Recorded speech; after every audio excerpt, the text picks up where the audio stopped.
Everyone, the momentum classes में आपका स्वागत है। आज का चैप्टर होगा इलेक्ट्रोस्टैट। इलेक्ट्रोस्टैट में हम लोग टॉपिक लेंगे वो है कूलम्ब्स लॉ। तो कूलम्ब्स लॉ के रिलेटेड सारा क्वेश्चन जो पॉसिबल नंबर ऑफ क्वेश्चन है वो सारा क्वेश्चन यहाँ पे डिस्कशन करेंगे। जैसे नेट फोर्स कैलकुलेट करना हुआ, फिर उसके बाद इक्विलिब्रियम पे क्वेश्चन आते हैं, उसके बाद सेंटर ऑफ मास पे क्वेश्चन आते हैं। ये कूलम्ब्स लॉ का ही ये क्वेश्चन सॉल्व करेंगे यहाँ पे। ठीक है, तो स्टार्ट करते हैं कूलम्ब्स लॉ के बारे में। तो कूलम्ब्स लॉ का ऑब्जर्वेशन कैसे किया होगा, पहले उस सेटअप के बारे में देख लेते हैं कैसा सेटअप रहा होगा। देखिए यहाँ पे हम सेटअप दिखा रहे हैं आपको, कैसे कूलम्ब्स लॉ को एक्सपेरिमेंटली कैसे ऑब्जर्व किया होगा उसके बारे में बात कर रहे हैं। देखो क्या इस सेटअप है, क्या इस सेटअप में यहाँ पे दिखा रहा होगा कि 1 और 2, ये 1 और 2 जो है वो चार्ज पार्टिकल। देखिए यहाँ पे 1 जो है वो निगेटिव चार्ज पार्टिकल है और 2 क्या है, पॉजिटिव चार्ज पार्टिकल है।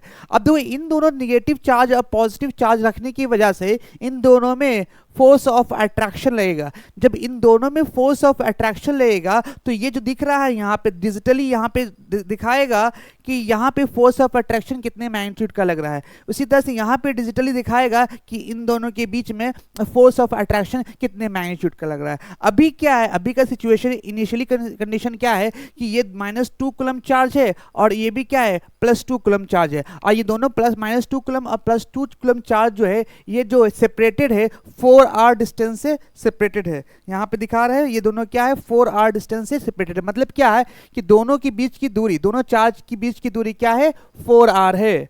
और एक क्या है निगेटिव चार्ज है, एक क्या है पॉजिटिव चार्ज है। मतलब ये निगेटिव चार्ज दिखा रहा है और ये क्या है पॉजिटिव चार्ज दिखा रहा है। ठीक है, और अभी जो सिचुएशन है, अगर ये सिचुएशन देखा जाए तब फोर्स क्या लग रहा है F। मतलब ये कि इस पे जो फोर्स दिखा रहा है वो F फोर्स लग रहा है। इसका मतलब यहाँ पे भी फोर्स क्या लगा होगा F। अब देखो ये फोर्स कैसे डिजिटली जो दिखा रहा है वो कैसे चेंज करेगा, किन किन बातों पे ये फोर्स डिपेंड करेगा इसके बारे में बात करते हैं। वो तो यहाँ पे जो फोर्स है जनरली वो दो इस चार्ज पार्ट के Q1 पे डिपेंड करेगा, Q2 पे डिपेंड करेगा और इन दोनों के बीच का सेपरेशन पे डिपेंड करेगा। मतलब चार्ज पार्टिकल जो डिपेंड करेगा डिजिटली, जो फोर्स जो चेंज करेगा वो 3 बातों पे चेंज करेगा। पहले चार्ज Q1 पे डिपेंड करेगा, दूसरा चार्ज Q2 पे डिपेंड करेगा और तीसरा इन दोनों के बीच चार्ज के बीच का जो सेपरेशन है उसके पे इस पर डिपेंड करेगा। तो देख लेते हैं कैसे डिपेंड करेगा। अभी तो डिपेंड कर रहा है ये देख रहे हैं, लेकिन कैसे डिपेंड करेगा हम इसके एक्सपेरिमेंटल सेटअप से देखेंगे। तो ये देखते हैं एक्सपेरिमेंटल सेटअप क्या है। देखिए अब देखिए यहाँ पे ये जो यहाँ पे दिखा रहा है ना, ये क्या है ऑब्जर्वेशन है। ऑब्जर्वेशन है मतलब क्या है, चार्ज पार्टिकल को चेंज कर करके हम कैसे ऑब्जर्वेशन फोर्स में क्या चेंजेस आ रहा है उस चेंजेस को यहाँ पे हम ऑब्जर्व करके लिखा है। जो इनिशियल कंडीशन था, जो शुरुआत में हम लिया था, ये -2 कूलम चार्ज लिया था, ये +2 कूलम चार्ज लिया था और इन दोनों के बीच का सेपरेशन जो था वो 4r था। तब डिजिटली वहां पे फोर्स दिखा रहा था F। ठीक है, अब सिचुएशन क्या है, इन दोनों के बीच का सेपरेशन सेम है। मतलब अभी भी सेपरेशन 4r ही है, सेपरेशन चेंज नहीं किया है। लेकिन चार्ज पार्टिकल जो है Q1 जो चार्ज पार्टिकल -2 था, अभी भी -2 है, लेकिन Q2 चार्ज पार्टिकल अब क्या कर दिया, डबल कर दिया। जैसे Q2 चार्ज पार्टिकल डबल किया तो फोर्स यहाँ पे क्या होगा -2F शो करने लगा। कितना -2F और यहाँ पे +2F। इसका मतलब ये कि चार्ज को डबल करने से फोर्स भी क्या हो रहा है, डबल हो रहा है। इससे क्या ऑब्जर्वेशन मुझे मिल रहा है, ऑब्जर्वेशन ये मिल रहा है कि चार्ज को डबल करने से क्या होगा, फोर्स भी डबल हो रहा है। मतलब जैसे जैसे चार्ज की पार्टिकल का जो मैग्नीट्यूड को इंक्रीज करेंगे वैसे वैसे फोर्स भी इंक्रीज कर रहा है। मतलब ये कि फोर्स जो है वो डिपेंड कर रहा है चार्ज पार्टिकल पे, Q2 पे। इसका मतलब ये force is directly proportional to Q2। Digitally दिखाया आपको, ये जो ऑब्जर्वेशन आपको दिखा दिया। अब क्या किया गया है, अब भी सेपरेशन इन दोनों के बीच का जो सेपरेशन 4r ही रखा गया है। लेकिन अब सिचुएशन क्या किया गया, अब देखो जैसे मान लो थर्ड सिचुएशन देखा जाए, यहां पे इस केस को देखा जाए तो इस केस में हमने क्या किया है, फोर्स को क्या कर, ये चार्ज को क्या है -1 कूलम कर दिया है। जबकि Q2 चार्ज जो है वो क्या कर दिया है, जैसा है वैसा छोड़ दिया है। लेकिन Q1 चार्ज को हाफ कर दिया। जैसे Q1 चार्ज को हाफ किया, अब 2F फोर्स था तो चार्ज Q1 को हाफ करने से फोर्स भी हाफ हो जा रहा है। मेरी बात समझ में आ रही है? फोर्स भी हाफ हो जा रहा है, मतलब कि इसको 2 से डिवाइड करने पे फोर्स भी हाफ हो रहा है। मतलब ये कहने का जैसे जैसे Q1 चेंज करेंगे वैसे वैसे फोर्स भी चेंज कर रहा है। जैसे हम Q2 को डबल किया तो फोर्स भी डबल हो गया था, लेकिन अब Q1 को क्या कर दिया? हाफ कर दिया। इसका मतलब Q1 जो है पहले -2 कूलम था, अब क्या कर दिया? -1 कूलम कर दिया, हाफ कर दिया। अब हाफ करने से क्या हुआ? फोर्स भी हाफ हो गया। पहले 2F फोर्स लग रहा था, अब क्या लग रहा है? F फोर्स लग रहा है। अब इन दोनों ऑब्जर्वेशन से ये मालूम चला कि force is directly proportional to the charge Q1 and Q2। दोनों चार्ज पे डायरेक्टली प्रोपोर्शनल है, मतलब जैसे जैसे चार्ज Q1 को बढ़ाएंगे वैसे वैसे फोर्स भी बढ़े, जैसे जैसे चार्ज Q2 को बढ़ाएंगे वैसे वैसे फोर्स Q2 भी, फोर्स F2 भी बढ़ेगा। मतलब ये कि 2 ऑब्जर्वेशन मालूम चल गया मुझे। उसके बाद की बात करते हैं। देखो अभी क्या है? केस 3। केस 3 मतलब सिचुएशन ये वाला है। इस सिचुएशन में क्या है? जैसे मान लो -2 कूलम था, है ना, केस 1 कूलम यहाँ पे था, थर्ड केस में अभी भी वही है, अभी भी वही है। और Q2 जो था, है ना, Q2 था 4, अभी भी 4। मतलब अब दोनों का चार्ज का सेपरेशन, जो चार्ज का जो मैग्नीट्यूड है अभी भी मैग्नीट्यूड सेम रखा है।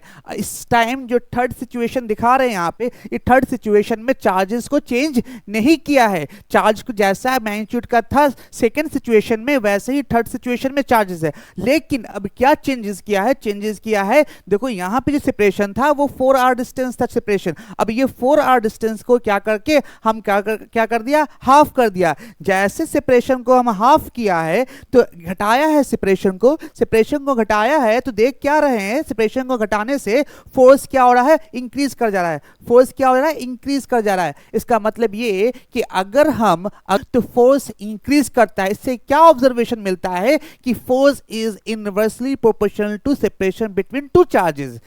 अब ये तो समझ में आया है कि जैसे जैसे सेपरेशन को क्या घटाते हैं वैसे वैसे फोर्स इंक्रीज कर रहा है।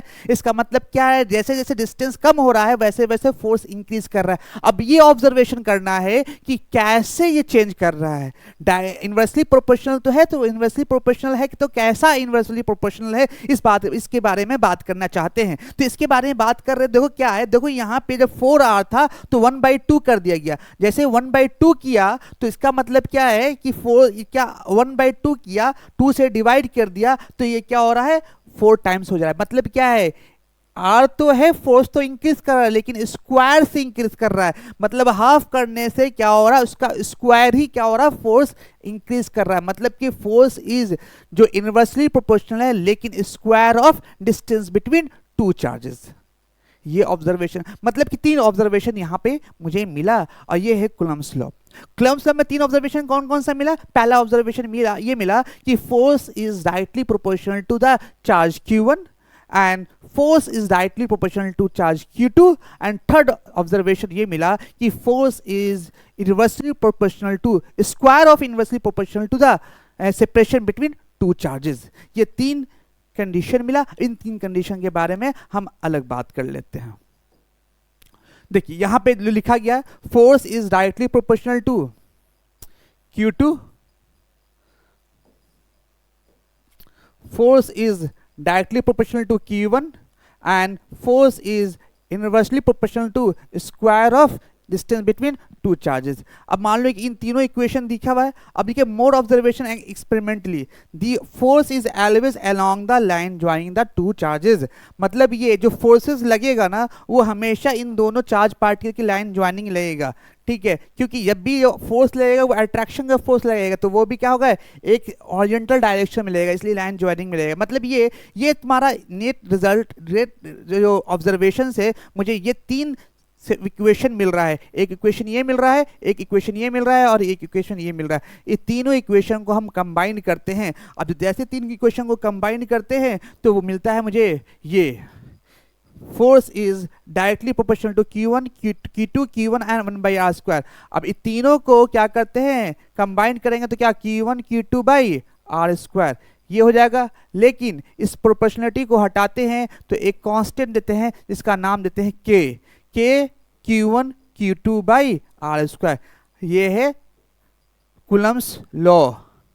Force is equal to K Q one Q two by R square, force is equal to K Q one Q two by R square. अगर ये K Q one Q two by R square हुआ, K क्या है, K एक constant है, K is equal to 1/4 pi epsilon naught. बहुत important point यहाँ पे है, एप्सिलॉन नॉट के बारे में बात कर लेते हैं। तो ये एप्सिलॉन नॉट क्या है, ये परमिटिविटी है, ये मीडियम पे डिपेंड करेगा, कौन सा मीडियम लिया है। इसके आगे हम बात करेंगे परमिटिविटी क्या होता है, रिलेटिव परमिटिविटी क्या होता है। लेकिन जो भी ऑब्जर्वेशन कर रहे हैं, जो भी एक्सपेरिमेंटल डेटा या एक्सपेरिमेंटल सेटअप किया था वो एयर में किया था, इसलिए यहाँ पे एप्सिलॉन नॉट लिख रहे हैं। इसलिए 1/4 पाई एप्सिलॉन नॉट का जो वैल्यू होता है 9 × 10⁻9 मीटर न्यूटन मीटर स्क्वायर पर कूलम स्क्वायर। ठीक है, ये यूनिट कैसे निकाल रहे हैं इसके बारे में हम बात कर लेते हैं। देखो क्या है फोर्स का, फोर्स जो है एंड देखो फोर्स क्या था, फोर्स क्या है, के Q1 Q2 by R square, ये है ना। अब बता फोर्स का क्या होगा, यूनिट न्यूटन, ये के का के छोड़ देते हैं, और ये आर का क्या होगा मीटर स्क्वायर, और ये Q1 Q2 क्या है कूलम स्क्वायर, नीचे में जाएगा तो क्या होगा कूलम स्क्वायर। इसलिए के का जो यूनिट होगा newton metre square coulomb square, newton metre square पर कूलम स्क्वायर, ये यूनिट हो गया। तो ये याद रखना, एप्सिलॉन नॉट क्या है, परमिटिविटी ऑफ फ्री स्पेस, है ना। और इसका जो वैल्यू होता है 8.85 × 10⁻⁻12 कूलम स्क्वायर। देखिए क्या है, ये एप्सिलॉन नॉट जो है वो देखो, ये जो इसका क्या है अपोजिट है, क्योंकि ये इधर चल जाएगा और ये इधर आ जाएगा, इसकी वजह से इसका यूनिट क्या होगा अपोजिट हो जाएगा। मतलब जो न्यूटन मीटर स्क्वायर पर कूलम स्क्वायर था, अब कूलम स्क्वायर पर न्यूटन मीटर स्क्वायर होगा। ये है क्या कूलम्स लॉ, बात समझ में। तो कूलम्स लॉ के बारे में जानेंगे तो कूलम्स लॉ क्या होता है, फोर्स इज इक्वल टू के Q1 Q2 by R square. अब आगे बढ़ते हैं नेक्स्ट। देखो अब नेक्स्ट जो है, which of the following two cases correct representation of electrostatic force acting two different charged body।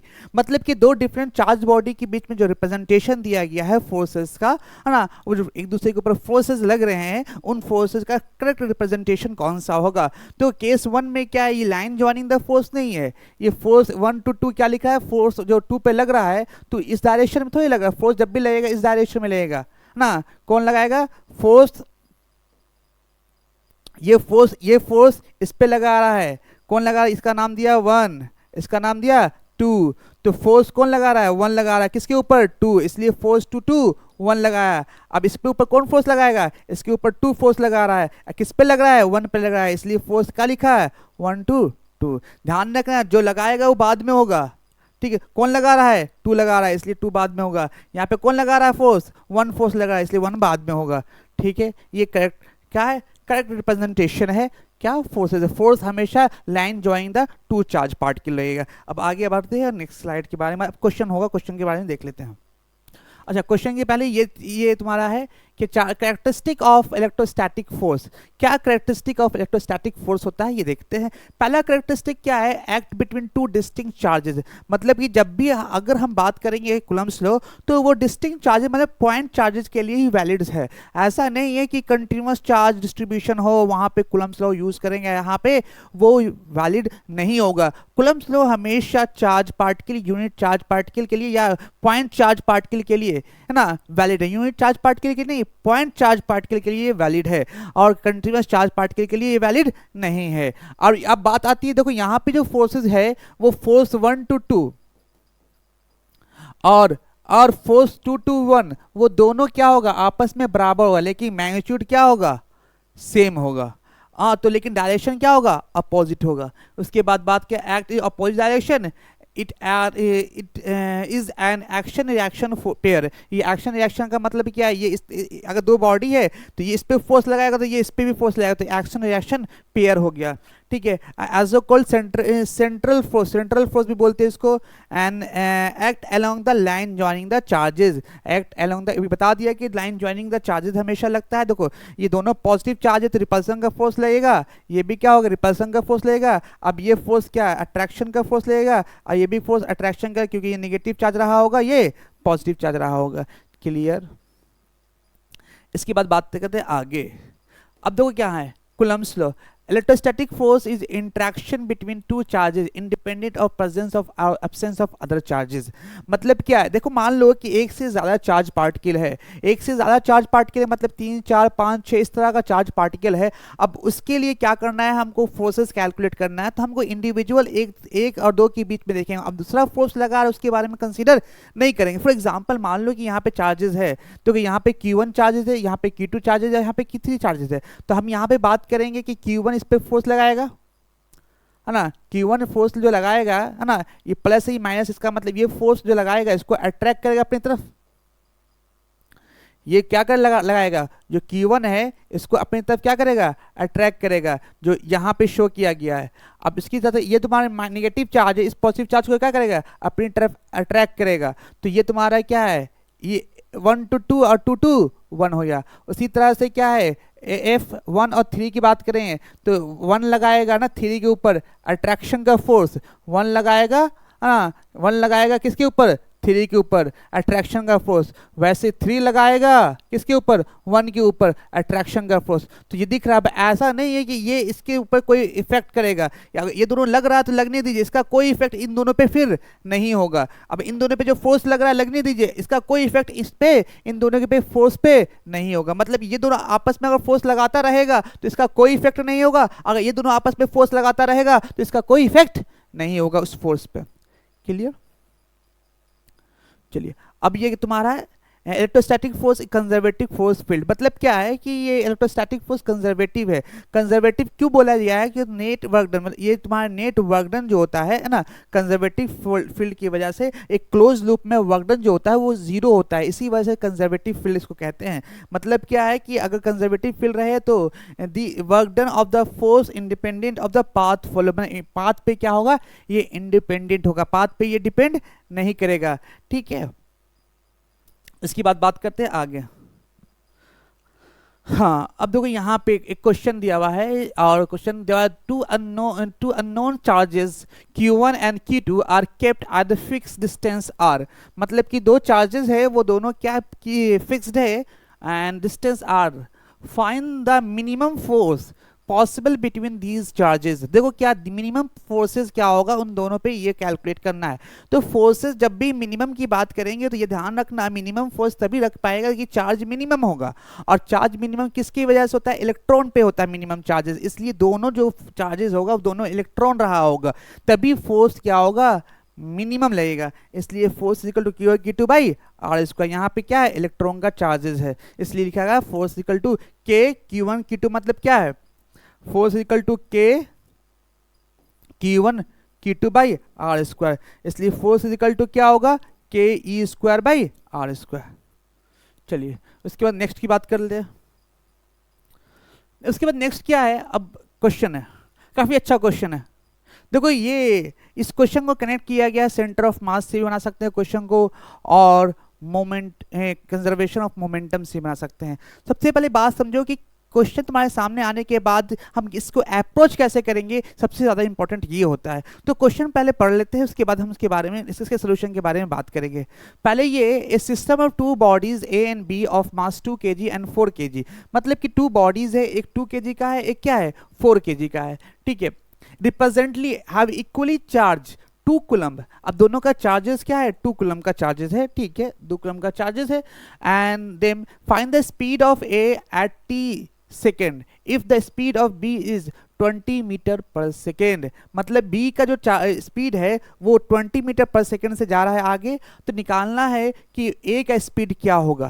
Question समझ में आया। क्वेश्चन ये है कि B का जो स्पीड है वो 20 मीटर पर सेकेंड से जा रहा है आगे तरफ, तो A का स्पीड क्या होगा ये कैलकुलेट करने के लिए बोला गया है। तो A का स्पीड निकालने के लिए क्या करना होगा,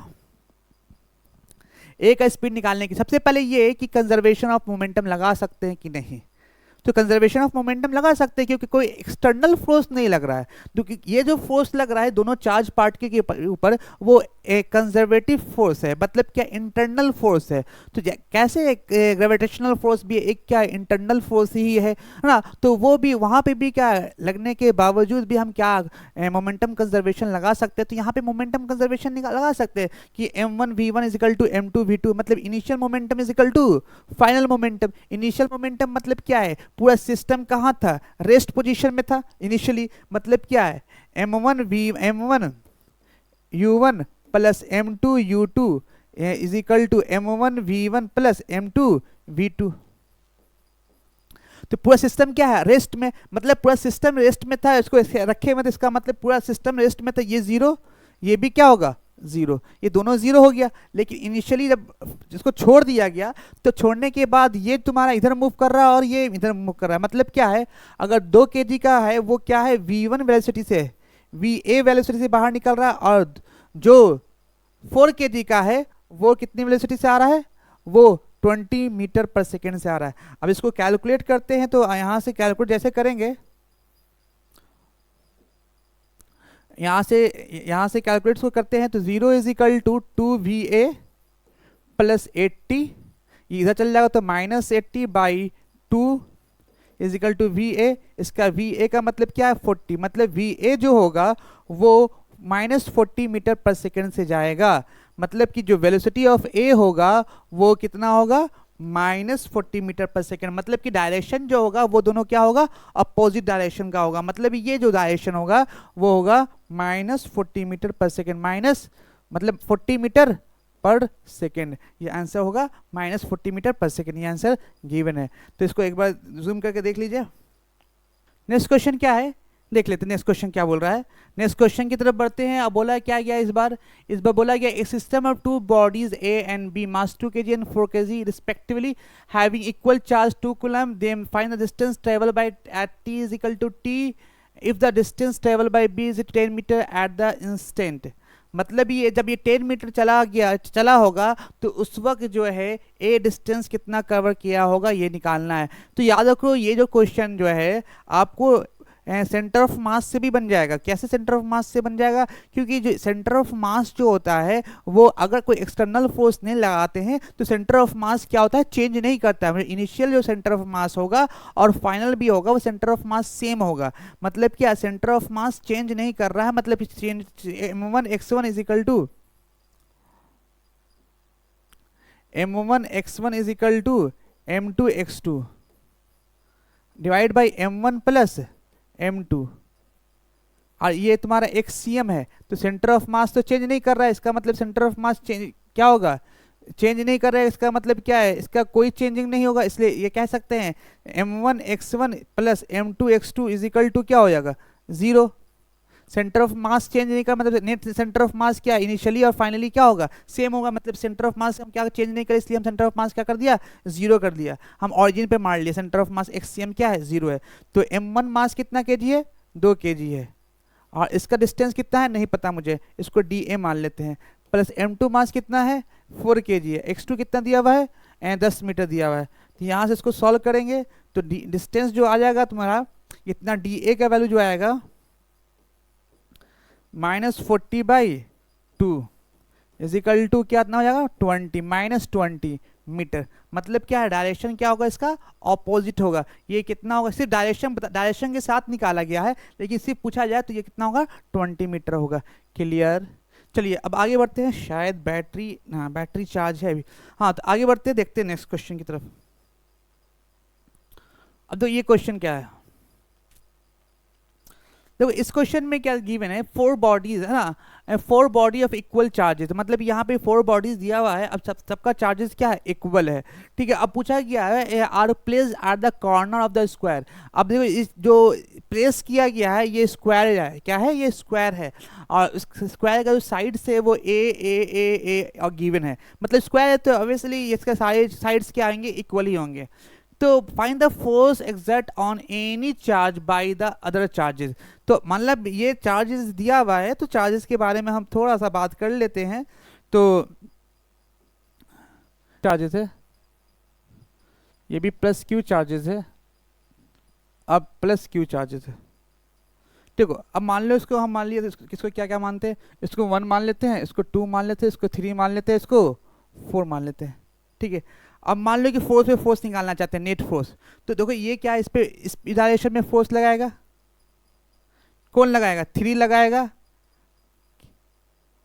4 के ऊपर 4 लगाएगा, जो लगाएगा उसको बाद में लिखते हैं। हाँ, force due to 3। On charge Q4। उसी तरह से फोर्स कौन लगाएगा, 1 फोर्स लगाएगा, डायरेक्शन इसका इधर होगा। फोर्स कौन लगाएगा, 1 लगाएगा। किस पे लग रहा है, 4 पे, 4 1। ठीक है, ये चार्जेस निकल गया। अब देखो यहाँ पे ये फोर्सेस आपको मालूम चल रहा है, ये फोर्सेस लग रहा है। अब मुझे नेट फोर्स निकालना है। देखो क्या है, नेट फोर्स अगर एक का डायरेक्शन इधर है और एक का डायरेक्शन इधर है, ठीक है, और अब ध्यान से सोचिएगा कि इसके ऊपर अगर फोर्स F लग रहा है, इसके ऊपर भी फोर्स F लग रहा है, तो इन दोनों का जो है रिजल्टेंट जो होगा इधर लगेगा। तो अगर फोर्स जो है, अगर नेट फोर्सेस की बात करें इन दोनों की वजह से ना, इधर लगेगा नेट फोर्स। तो स्क्वायर रूट ऑफ F1 का स्क्वायर, तो F का स्क्वायर प्लस F का स्क्वायर, इसका कितना होगा, √2F। मतलब √2F क्यों, मतलब इस डायरेक्शन में जो फोर्स लग रहा है वो क्या होगा, √2F होगा।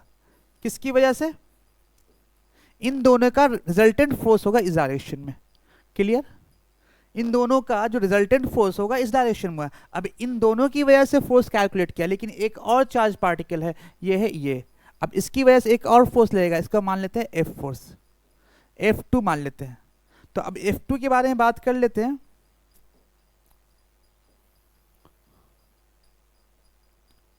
तो F2 का मतलब ये वाला फोर्स, एक फोर्स किसकी वजह से, F2 जो फोर्स है,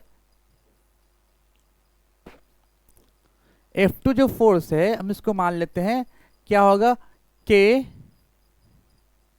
Q by R square. R का मतलब क्या है, ये A है, इसका मतलब √2A हो जाएगा, ये √2A का होल स्क्वायर।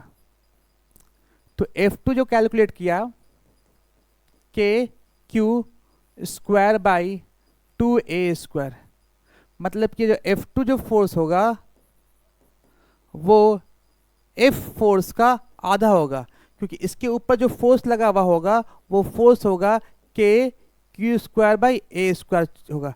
अब इसके ऊपर जो फोर्स लगा वो इतना फोर्स है। अब इसका क्या फोर्स है, ये तुम्हारा क्या K, ये इतना फोर्स जो है ये इस डायरेक्शन में लग रहा था, उसी का ये हाफ है। मतलब ये कि जो फोर्स लगा उसका ये क्या है, हाफ है। इसका मतलब F2 जो फोर्स होगा, मतलब इसको हम यहाँ पे ऐसे रिप्रेजेंट करने की कोशिश करते हैं। ये मान लो कि फोर्स है, यहाँ पे ये फोर्स लग रहा है, इसका जो एक फोर्स कौन सा है, √2F, किसकी वजह से लगा है, इन दोनों का रिजल्टेंट लगा है। उसके बाद इसका रिजल्ट, ये जो फोर्स लग रहा है, इसका जो फोर्स लग रहा है वो फोर्स है F/2। अब देखो दोनों फोर्स है, दोनों का डायरेक्शन सेम है, तो इसको सिंपली क्या कर दे, ऐड कर दे। तो ऐड कर दे तो रिजल्टेंट फोर्स क्या होगा, रिजल्टेंट फोर्स क्या होगा, यहाँ पे रिजल्टेंट फोर्स जो होगा F net is equal to क्या होगा, रिजल्टेंट मतलब क्या, पूरा टोटल फोर्स। तो √2F प्लस F/2। तो F कॉमन निकाल लेते हैं दोनों में, तो √2 प्लस 1/2 इतना नेट फोर्स लगेगा किस पे, थर्ड चार्ज पार्टिकल पे, जो कि यहां पे होगा।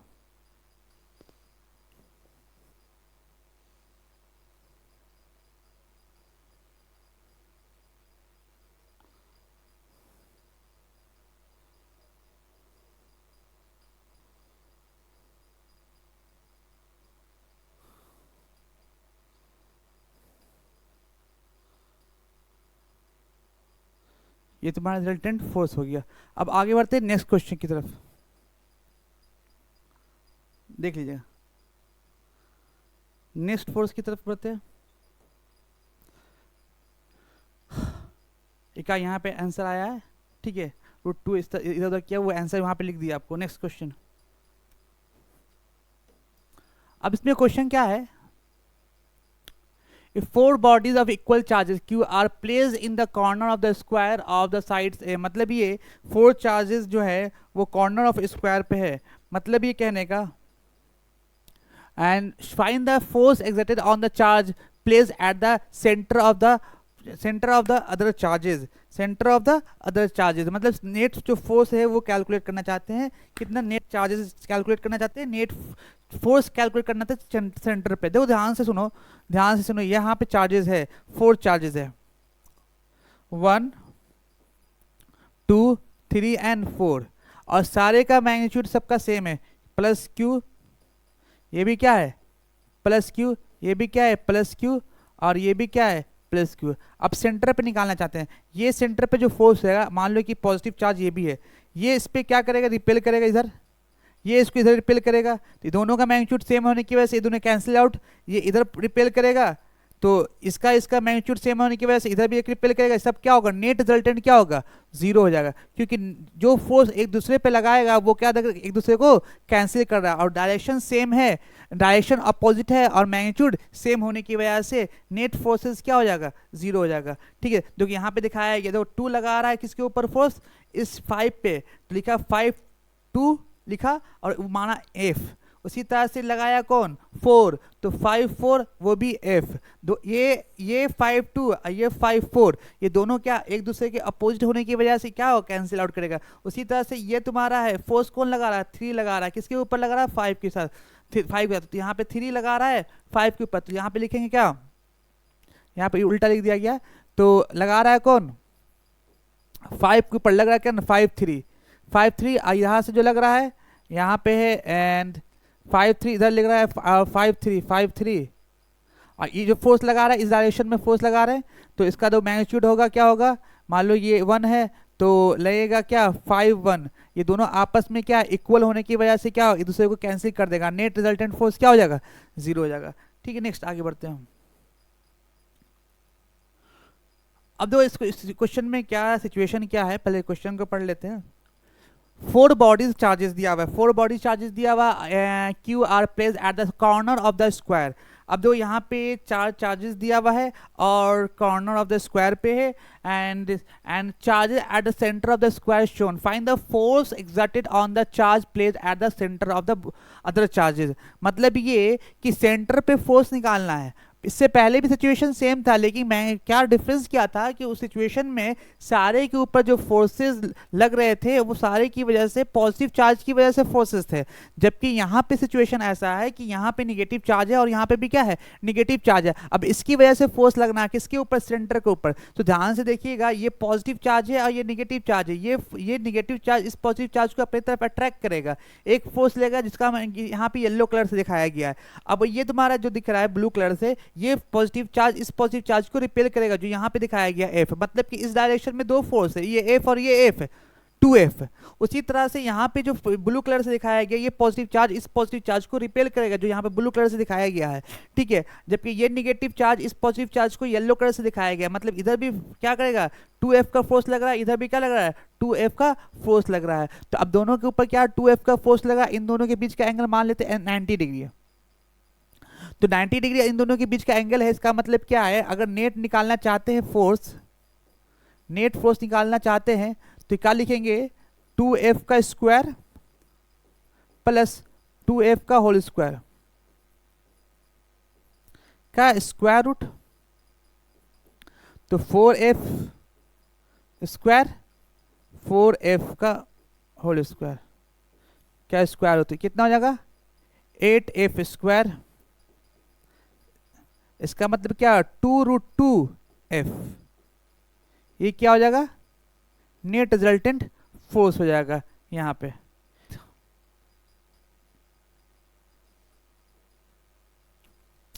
अब ये काफी अच्छा क्वेश्चन है, ये काफी अच्छा क्वेश्चन है, इसको क्वेश्चन को सॉल्व करना होगा और देखते हैं। ठीक है, इस क्वेश्चन के बाद हम लोग नेक्स्ट स्लाइड में हम लोग नेक्स्ट जो डिस्कशन करेंगे है ना, इस तरह क्वेश्चन करेंगे, ये आपके लिए होमवर्क है, ये आप लोग होमवर्क करेंगे। यहाँ पे ये फॉर्मूला आपको यहाँ पे अप्लाई होगा, ये फॉर्मूला, इसके बाद ये क्वेश्चन और इसके बाद एक और क्वेश्चन आपको दिखा रहे हैं, ये दोनों आपके लिए होमवर्क रहेगा। इन दोनों क्वेश्चन को आपको सॉल्व करना है, तो नेक्स्ट वीडियो में हम इसको कवर करेंगे, इन दोनों क्वेश्चन को, ये क्वेश्चन को और ये क्वेश्चन को। हाँ, जब तक आप लोग इस क्वेश्चन को ट्राई कीजिए। ठीक है, ये फाइनल क्वेश्चन होगा। ठीक है, ये लास्ट 3 क्वेश्चन बचा हुआ है, इस 3 क्वेश्चन को हम लोग नेक्स्ट क्लास में करेंगे। चलिए आज के इतने रखते हैं, फिर नेक्स्ट क्लास में फिर मिलते हैं, कूलम्ब्स लॉ में मिलेंगे लेकिन उस पर क्वेश्चन करेंगे। चलिए आज के इतने रखते हैं।